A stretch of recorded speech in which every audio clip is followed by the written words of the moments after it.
My name is Lauralee, and I'm going to share with you how God spoke to me. My husband and I have 3 children. We battled secondary infertility for 5.5 years.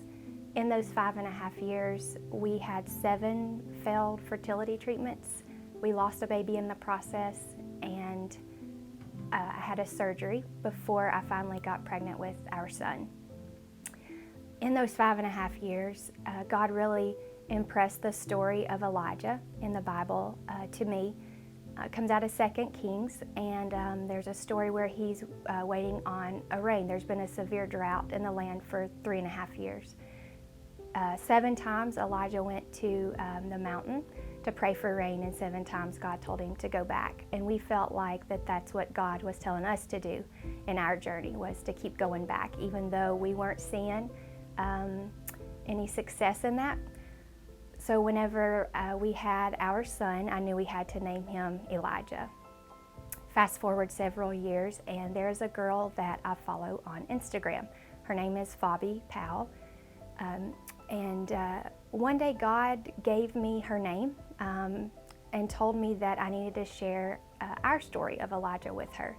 And I don't know about you, but so many times when God speaks to me, Satan is so quick to whisper those lies in our ear. That wasn't really God. He didn't really say that to you. In this particular instance, it was, she would never see your message.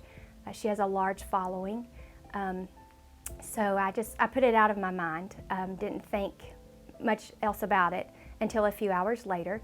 I was getting a massage, and my massage therapist, I've known her most of my life, and she says, I have somebody that I want you to meet.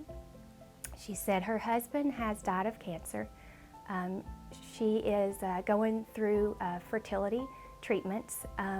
His last wish was for them to have a biological child, so she's having to pursue those options. And she says, I want you to meet her.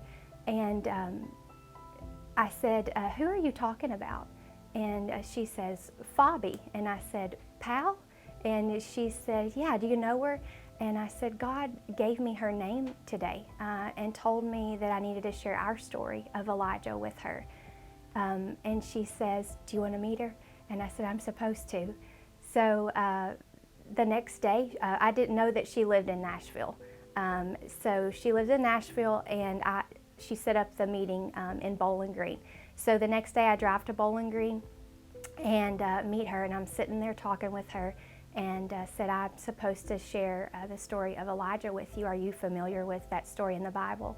And she stops me and says, if you're going to tell me the same story that my friend just told me 5 minutes ago, she said, I'm going to cry. So I start telling her about the story of Elijah from 2 Kings, and she starts crying and says, my friend just shared this same story with me 5 minutes ago. And it was just so neat how God orchestrated that whole meeting, how he used our story and also used her friend to speak life into her journey and what she's going through.